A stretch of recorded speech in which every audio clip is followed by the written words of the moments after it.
காலை நேர பிரதான செய்திகள். செய்திகளின் ஊடாக நர்மதா சிறில் முதலில் தலைப்பு செய்திகள். இலங்கையில் 4 மாவட்டங்களில் தாய் சேய் ஊட்டச்சத்து மேம்பாட்டு விசேட திட்டம். பாராளுமன்ற உறுப்பினர்களின் சம்பளம் உயர்த்தப்படவில்லை. அமைச்சர் நலிந்த ஜேதிஸ். கனடாவில் வேலை தேடுபோருக்கு வெளியான மகிழ்ச்சி தகவல். இனி விரிவான செய்திகள். கொரோனா பெருந்தொற்று மற்றும் பொருளாதார நெருக்கடியால் பாதிக்கப்பட்ட நுவரேலியா, ரத்தினபுரி, பொலனறுவை, திருகோணமலை ஆகிய 4 மாவட்டங்களில் தாய்மார் மற்றும் குழந்தைகளின் ஊட்டச்சத்தை மேம்படுத்த 3 ஆண்டு விசேட திட்டத்திற்கு அமைச்சரவை ஒப்புதல் அளித்துள்ளது. உலக வங்கியின் ஜப்பான் சமூக அபிவிருத்தி நிதியம் வழங்கும் 2.73 மில்லியன் அமெரிக்க டாலர் நிதியுதவியில் இந்த திட்டம் செயல்படுத்தப்படுகிறது. இப்பகுதியில் உள்ள கர்ப்பிணிகள், பாலூட்டும் தாய்மார்கள் மற்றும் 5 வயதுக்குட்பட்ட சிறுவர்களை இலக்காக கொண்டு மகப்பேறு மற்றும் ஆரம்ப பிள்ளைப்பருவ ஊட்டச்சத்து சேவைகள் கருத்திட்டம் அமுல்படுத்தப்படுகிறது. சுகாதார மற்றும் வெகுசன ஊடக அமைச்சரின் இந்த முன்மொழிவுக்கு அமைச்சரவை அனுமதி வழங்கியுள்ளது. பாராளுமன்ற உறுப்பினர்களின் சம்பளத்தை எந்தவொரு வகையிலும் உயர்த்துவதற்கு அரசாங்கம் நடவடிக்கை எடுக்கவில்லை என அமைச்சரவை பேச்சாளரும் அமைச்சருமான நலிந்த ஜேதிஸ் தெரிவித்துள்ளார். நேற்று நடைபெற்ற அமைச்சரவை தீர்மானங்களை அறிவிக்கும் செய்தியாளர் சந்திப்பில் ஊடகவியலாளர் ஒருவர் எழுப்பிய கேள்விக்கு பதிலளிக்கும் போதே அவர் இதனை தெரிவித்துள்ளார். பாராளுமன்ற உறுப்பினர்கள் மற்றும் அரசு அதிகாரிகளுக்கு வழங்கப்படும் எரிபொருள் கொடுப்பனவு அதிகரித்துள்ளதை அடிப்படையாக கொண்டு சில தரப்பினர் பாராளுமன்ற உறுப்பினர்களின் சம்பளம் அதிகரிக்கப்பட்டுள்ளதாக கூறி வருவதாக அமைச்சர் குறிப்பிட்டுள்ளார்.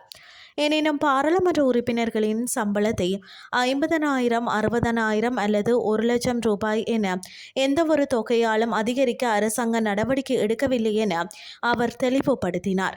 பாராளுமன்ற உறுப்பினர்கள் மற்றும் அரசு அதிகாரிகளுக்கு வழங்கப்படும் எரிபொருள் கொடுப்பனவு அவர்களுக்கு ஒதுக்கப்பட்டுள்ள எரிபொருள் அளவு மற்றும் சந்தையில் நிலவும் எரிபொருள் விலை ஆகியவற்றின் அடிப்படையில் கணக்கிடப்படுவதாகவும் அமைச்சர் தெரிவித்தார். 2026 மார்ச் மாதத்திற்கு பின்னர் எரிபொருள் விலை அதிகரித்த போதிலும் மார்ச் 1ஆம் தேதி நிலவிய எரிபொருள் விலையை அடிப்படையாக கொண்டே கொடுப்பனவுகள் கணக்கிடப்பட்டதாக அவர் குறிப்பிட்டார்.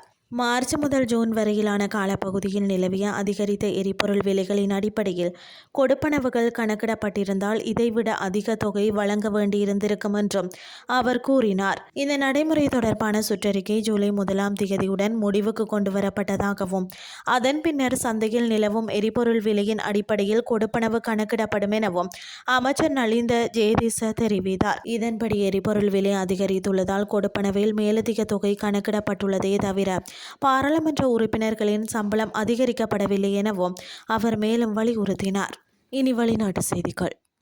கனடாவில் இளைஞர்களிடையேயான வேலைவாய்ப்பின்மை விகிதம் தொடர்ந்து 3வது மாதமாக குறைந்துள்ளதாக தெரிவிக்கப்பட்டுள்ளது. கனேடிய புள்ளி விபரவியல் திணைக்களம் இதனை தெரிவித்துள்ளது. இதன் அடிப்படையில் 15 முதல் 24 வயதுக்குட்பட்ட இளைஞர்களுக்கான வேலைவாய்ப்பின்மை விகிதம் கடந்த 2025 ஜூலையில் 14.6% இருந்த நிலையில் 2026 ஜூலை மாதத்தில் 12.6% குறைந்துள்ளது. அதேபோல கோடைக்கால பணிகளில் ஈடுபடும் மாணவர்களின் வேலைவாய்ப்பின்மை விகிதமும் 17.5%இலிருந்து 15.1% சரிந்துள்ளது. இந்த நிலையில் அமெரிக்காவுடனான வர்த்தக போர் மற்றும் வரிகள் குறித்த ஆரம்பகட்ட பொருளாதார பயம் தணிந்துள்ளதால் வர்த்தக நிறுவனங்கள் மீண்டும் நம்பிக்கையுடன் இளைஞர்களை பணியில் அமர்த்த தொடங்கியுள்ளன. அத்தோடு கனேடிய மத்திய வங்கி தனது கொள்கை வட்டி விகிதத்தை 2.25% குறைத்ததை தொடர்ந்து நாட்டின் பொருளாதாரத்தில் ஸ்திரத்தன்மை ஏற்பட்டு நுகர்வோர் செலவழிப்பது அதிகரித்துள்ளது. மேலும் சுற்றுலாத்துறை, உணவகங்கள், சில்லறை வர்த்தகம் மற்றும் பொழுதுபோக்கு மையங்களில் கோடைக்கால வேலைவாய்ப்புகள் மீண்டும் அதிகரித்துள்ளமை குறிப்பிடத்தக்கது. இத்துடன் செய்திகள் யாவும் நிறைவடைகின்றது. அடுத்த இரவு 8:30க்கு எதிர்பாருங்கள். நன்றி.